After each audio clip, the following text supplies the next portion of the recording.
Queridos irmãos, muito boa tarde. Domingo abençoado, domingo de Páscoa. Vamos analisar um pouco a palavra de Deus. Se você gostar desta meditação, dê o seu like. Se inscreva no canal A Voz do Atalaia. O canal A Voz do Atalaia é um dos menores canais do YouTube. Se você gostar, se inscreva, nos ajude a crescer. Estamos falando a simplicidade do Evangelho. Estamos falando simplesmente a palavra de Deus. Quero tomar como base para a meditação o Salmo 100. O Salmo 100 é uma profecia, e isso vai ter o seu cumprimento. Você acredita? Pois é, vai se cumprir o Salmo 100. Celebrai com júbilo ao Senhor todos os moradores da terra. Servi ao Senhor com alegria, apresentai-vos a Ele com canto. Sabei que o Senhor é Deus, foi Ele, não nós, que nos fez, povo seu e ovelha do seu pasto. Entrai pelas portas dele com louvor e em seus átrios com hino. Louvai-o e bendizei-o. Porque o Senhor é bom, eterna é a sua misericórdia, e a sua verdade estende-se de geração a geração. A palavra de Deus é soberana. O Deus da palavra é soberano. Ele criou todas as coisas. E Deus gosta de trabalhar dentro do número 7. Jesus disse: meu Pai trabalha e eu trabalho até agora. Jesus Cristo está trabalhando. A Ele a glória para toda a eternidade. Vejamos. Deus sempre apontou e trabalha dentro do número 7. Ele escolheu esse número. Esse número é uma representação da perfeição de Deus. Deus criou toda a criação em 6 dias, no 7º descansou. Deus estabeleceu também 7 milênios, 7 dispensações, e vemos que ele andou em meio a 7 castiçais, 7 anjos, 7 pastores, 7 igrejas, 7 estrelas, 7 lâmpadas, 7 espíritos, 7 montes, 7 reinos. Número 7 tem muitos na Bíblia. A criação de Deus estende-se. 7 dispensações. A primeira, inocência. A segunda, consciência. Adão e Eva. Primeiro, Adão e Eva inocente. Segundo, Adão e Eva consciente. A terceira, o tempo de Noé, o tempo das multidões. Deus trabalhou profundamente no tempo de Noé, dando uma ordem para ele construir uma grande arca. O tempo passa e vem então o tempo patriarcal de Abraão, Isaque e Jacó. Deus trabalhou poderosamente dentro desse tempo. Passou-se o tempo patriarcal e vem então o tempo da lei, tempo de Moisés. Grandes histórias bíblicas. Passou-se então o tempo de Moisés, vem o tempo da graça, tempo do favor, favor imerecido. O tempo de Cristo, liberando perdão aos seres humanos. Tempo da graça. Note uma coisa, em todo o tempo da vida do Senhor Jesus Cristo, enquanto ele viveu aqui na terra, foi debaixo do Velho Testamento. E quando a graça chegou então, a graça chegou. Assim que o Senhor Jesus ressuscita, a graça chega. O favor imerecido. E nós estamos nesse tempo, tempo da graça. Exclusivamente no último tempo da graça. E depois do tempo da graça virá outro tempo. Virá um tempo terrível, mas virá a última dispensação, que é o milênio. Mas antes do milênio, o mundo vai passar por um caos sem precedente. É um tempo chamado de tribulação e grande tribulação. Um tempo que Deus vai permitir Satanás ser o Deus deste mundo, o governador deste mundo, por um pouco de tempo. Note uma coisa.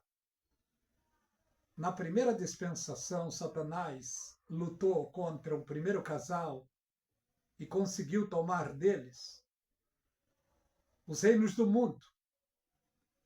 Adão pecou, Adão e Eva pecaram, dando assim a legalidade do mundo para Satanás.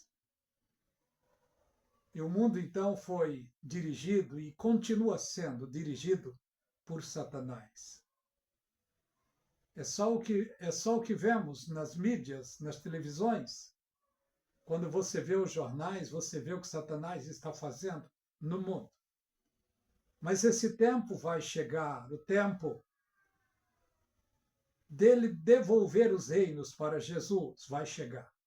E quando é que vai chegar? No tocar da sétima trombeta do Apocalipse. Os reinos do mundo voltarão a ser de Cristo. E ali se cumprirá também a profecia que Deus disse para Jesus Cristo: eis que te darei as nações por herança. Então vejamos. No Velho Testamento foi pregado em todo o tempo o evangelho do reino milenial aos santos daquele tempo. Jesus foi representado no Velho Testamento por reis, profetas, juízes e sacerdotes. Eles eram uma representação do Senhor Jesus Cristo. Em Hebreus capítulo 1 diz que antigamente Deus falava aos patriarcas pelos profetas. Mas nos últimos dias, Deus falou pelo seu próprio Filho. Os últimos dias é a alusão aos últimos 2000 anos antes do milênio. Vejamos. Jesus Cristo nasceu debaixo do Velho Testamento, mas no finzinho do Velho Testamento. Ele nasceu para cumprir vários protocolos, entre eles cumprir a lei e os profetas, que os judeus, nem mesmo Moisés pôde cumprir. Jesus Cristo nasceu para cumprir. E cumprir também as 7 festas judaicas, das quais ele já cumpriu 4, falta 3 ainda. Ele veio para cumprir os protocolos estabelecidos por Deus ao longo da história bíblica. E ao longo da história bíblica, Deus estabeleceu 7 tempos, 7 milênios, 7 dispensações. E o que virá depois do número 7? Eu e você já sabemos. Não precisa falar. Virá o número 8. E o número 8 na Bíblia é número da eternidade. Então note uma coisa. Primeiro milênio, Deus trabalhou. Segundo milênio, Deus trabalhou. Terceiro, Deus trabalhou. Quarto, Deus trabalhou. Quinto, Deus trabalhou. O sexto, Deus trabalha através de Cristo. No sétimo, Jesus Cristo pessoalmente na terra vai se assentar no trono de Davi restaurado e vai tratar novamente com os judeus. Porque note uma coisa, a primeira vinda de Jesus Cristo foi exclusivamente para o povo judeu. A primeira vinda não foi para a igreja. A igreja nem existia. A igreja existia sim, mas na presciência de Deus. Ela não tinha sido estabelecida ainda. Jesus Cristo veio exclusivamente para o povo judeu. Note isso. Se você gostar, dê seu like. Ele veio na sua primeira vinda exclusiva aos judeus. No seu evangelho de João, capítulo 1, verso 10 e 11, diz lá, ele veio para o que era seu, mas os seus não receberam. Rejeitaram, perseguiram e o mataram. A promessa foi passada para o mundo, quando diz lá, mas todos quantos receberam, Deus deu-lhes o direito de serem chamados filhos. Hoje, os filhos de Deus estão em toda a terra. Japoneses, anglicanos, brasileiros, africanos, panamenhos, em todas as áreas da terra, os filhos de Deus estão.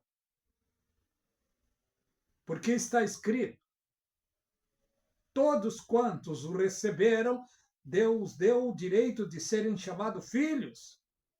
E o ser humano só recebe a Jesus Cristo através da pregação do Evangelho. Por isso que Jesus Cristo disse aos seus discípulos, ide por todo o mundo, pregai o Evangelho a toda criatura. Foi o imperativo do Senhor Jesus. Hoje vemos que quase em todo o mundo tem gente que aceitaram a Jesus Cristo. E o Evangelho será pregado em todo o mundo. No Velho Testamento foi pregado o Evangelho do Reino. Jesus Cristo veio e pregou o Evangelho do Reino também. Mas ele morreu. Mais tarde foi entregue na totalidade o Evangelho da Graça, em exclusividade o apóstolo Paulo. E para a igreja, no período de 2000 anos, mas o tempo da igreja está para findar. Ela será arrebatada. E Jesus Cristo disse, quando estava em vida, ele diz, este evangelho do reino será pregado em todo o mundo, em testemunha a todas as gentes, então virá o fim. Chegará o tempo em que o evangelho da graça cessará de ser pregado. E voltará então o tempo de ser pregado o evangelho do reino. E quem pregará o evangelho do reino? Os 144 mil judeus, as duas testemunhas. Eles vão pregar dentro da grande tribulação. E lá no finalzinho da grande tribulação, não sei de que forma, mas os anjos irão pregar, 3 anjos. O evangelho eterno. Louvado seja o nome do Senhor. Porque em todos os tempos, Deus sempre quis que o ser humano se chegasse a Ele. Por isso ele usou os seus de várias maneiras, em vários lugares, ao longo do tempo, da história humana, convidando os seres humanos a se arrependerem e a se chegarem a Ele através do Evangelho. Isaías disse, quem deu crédito à nossa pregação? A quem se manifestou o braço forte do Senhor? O braço forte do Senhor se manifesta sobre aqueles que creem em sua palavra. Mas vejamos, o Velho Testamento, um tempo do Evangelho, do reino que foi pregado aos santos do Velho Testamento. O Senhor Jesus foi representado por reis, profetas e juízes e sacerdotes. E quando o Senhor Jesus estava pessoalmente no livro de Mateus, no seu Evangelho de Mateus, capítulo 23, ele chama duramente a atenção da liderança judaica. E lá no final ele desaprova a liderança judaica, porque eles trocaram os valores. Esqueceram os órfãos e viúvas, esqueceram os levitas e passaram a mão nos dízimos, nas ofertas. Em outras palavras, eles roubavam os dízimos e ofertas alçadas que entrava na casa do tesouro. Jesus então chama atenção e reprova eles. Vejamos, no Novo Testamento, é o cumprimento daquilo que Isaías profetizou. Eis que uma virgem conceberá e dará luz a um filho, e o seu nome será Emanuel, que traduzido é Deus conosco. Jesus nasceu em Belém da Judéia, viveu. Ao 8º dia, ele foi levado à sinagoga para ser circuncidado. Um homem de idade estava ali e Deus tinha mostrado para ele que ele não morreria antes que visse a salvação do povo judeu. Qual o nome desse homem? Simeão. Aquele casal entra no templo. Simeão então tomou aquela criança dos braços e o Espírito Santo comunicou ao coração dele que estava em seus braços o Salvador do povo judeu. E ele então se alegrou extremamente, dizendo: ó Deus, pode me despedir em paz, porque os meus olhos já estão contemplando a salvação do teu povo. E ele entrega o filho para Maria e para José. E disse uma palavra profética sobre a criança: esse menino será posto por queda e elevação de muitos. Uma espada transpassará sua alma. E tudo isso aconteceu. Jesus Cristo então nasceu. Quando tinha 2 anos, sofreu perseguição. Seus pais foram para o Egito. Cumprindo-se os dias, o anjo disse: pode voltar, porque aquele que procurava a vida do menino é morto. E eles voltaram e foram morar na Galileia. E Jesus cresceu ali, na Galileia. Aos 12 anos, ele estava pregando aos doutores na sinagoga. Dos 12 aos 30 anos, não fala muito nele. Ele fica no anonimato. Mas Deus estava olhando o seu filho dos céus, dia após dia. Na profecia diz que ele seria homem de dor, experimentado nos trabalhos. Tudo nos mostra, então, que talvez dos 15 ou 16 anos em diante, ele foi ajudante do seu pai na carpintaria, mas o seu pai precocemente morre. E ele então precisa assumir a carpintaria. Precisa trabalhar braçalmente para sustentar a sua mãe e seus irmãos. Porque ele tinha irmãos e irmãs. Na profecia diz que ele seria homem de dor, um trabalhador. E ele foi isso. 30 anos chega. E ele então, sabendo daquilo que ele teria que assumir, certamente ele convoca os seus irmãos e a sua mãe e passa para eles a carpintaria. Os irmãos acho que não acreditaram muito, não colocaram muito crédito, mas ele sabia o porquê que ele estava aqui.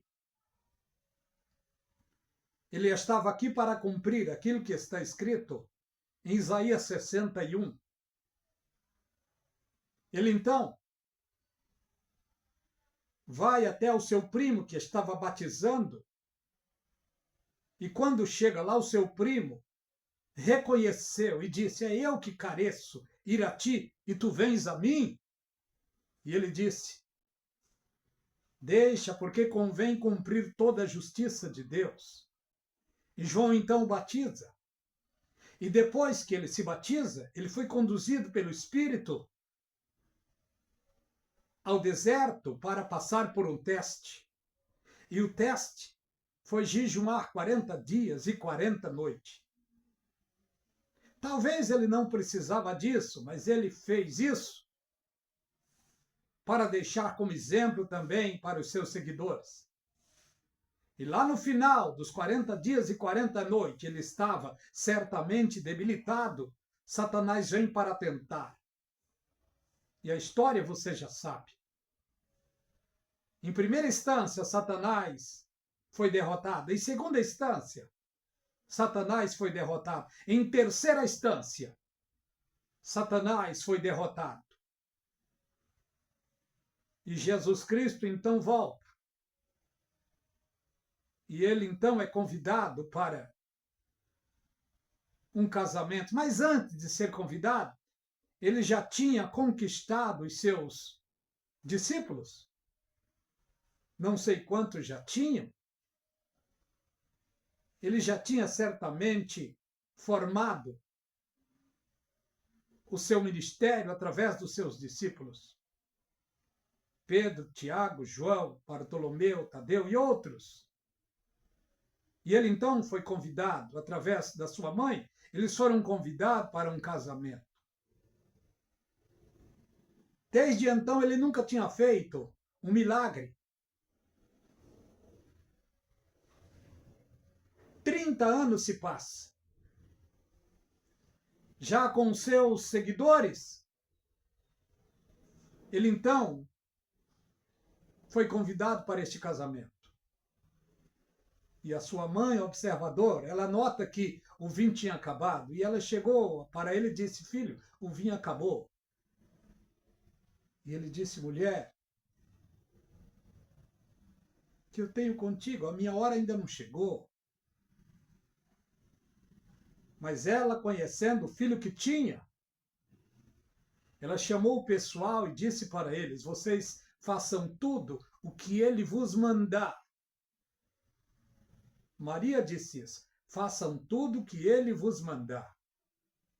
É uma pena que hoje grande parte do mundo querem fazer o que Maria manda. Maria não manda. Maria deu conselho: façam tudo o que ele vos mandar. Quem pode mandar é Jesus Cristo, não é Maria.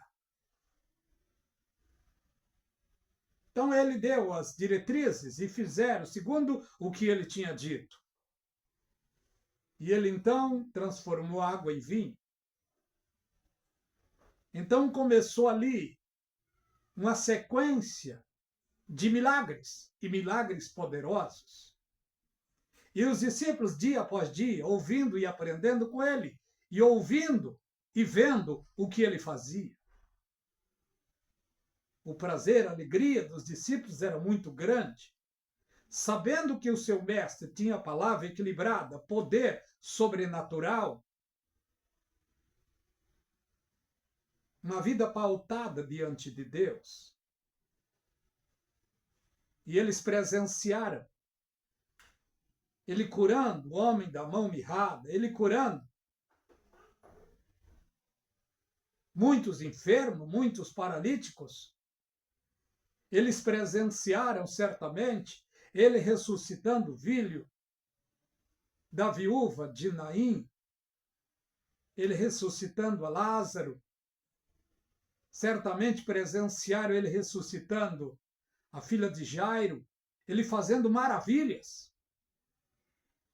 E dia após dia os discípulos, eles não eram perfeitos. Os discípulos, o seu mestre sim, é perfeito. Mas os discípulos não eram perfeitos. Mas Jesus estava aplicando na vida deles diariamente. Ao ponto de uma certa ocasião, o Senhor Jesus Cristo olhar para eles e dizer as seguintes palavras: vós já estáis limpos pela palavra que eu vos tenho falado. Jesus deu testemunho dos seus discípulos. Jesus ama dar testemunho dos seus, assim como ele deu testemunho de João Batista. Quando ele ia para um determinado lugar, uma multidão vinha, e Jesus então disse: o que vocês foram ver no deserto? Uma cana agitada pelo vento? Sim, o que vocês foram ver? Um homem trajando ricas vestes? Um profeta? Sim, eu vos digo, ele é mais do que profeta. Jesus elogiou os seus discípulos e elogiou a João Batista.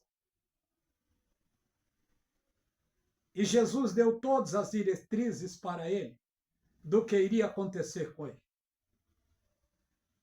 Jesus chegou a dizer aos seus discípulos: é necessário que eu vá, porque se eu não for, o Consolador não virá. Mas quando eu for, rogarei ao Pai e ele concederá outro Consolador, o Espírito da verdade, que o mundo não pode receber, porque não vê nem conhece. Estará convosco e vos fará lembrar de toda a palavra que eu vos tenho dito. O Senhor já estava preparando o coração dos seus discípulos quanto à sua morte, quanto à sua partida deste mundo. Isso certamente trouxe tristeza no coração deles. Mas tinha que acontecer, era necessário. Porque na profecia estava escrito: sem derramamento de sangue não poderia haver remissão de pecado. Foi necessário Jesus, no dia da Páscoa, ser imolado como um cordeiro mudo. Ele não abriu a sua boca, derramou o seu sangue na cruz. Ele foi oferecido como um cordeiro. Isaías diz: o castigo que nos traz a paz estava sobre ele. Hoje sabemos disso. São muitos os acontecimentos. Jesus Cristo, através da sua morte de cruz, ele conquistou milhões e milhões e milhões e milhões de seres humanos. Entre esses milhões, está esse pequeno servo. E você também. A ele a glória, agora e para toda a eternidade. Eu quero encerrar por aqui. Hoje ele tem um povo lavado e redimido pelo seu sangue. E esse povo será arrebatado. Vale a pena servirmos a ele, amarmos a ele. Se esforçarmos para permanecer de pé diante da sua presença neste mundo. Nós estamos no meio de uma geração mau e perversa. E quando estou dizendo geração mau e perversa, não é só o mundo, mas também o mundo gospel. Porque estão trocando, já trocaram os valores do Evangelho de Cristo. Mas você, servo e serva de Deus, que ama a Jesus Cristo, que ama a sua palavra, abraça e ela te abraçará. Ama e ela te amará. E te dará uma coroa de glória. Que Deus os abençoe ricamente.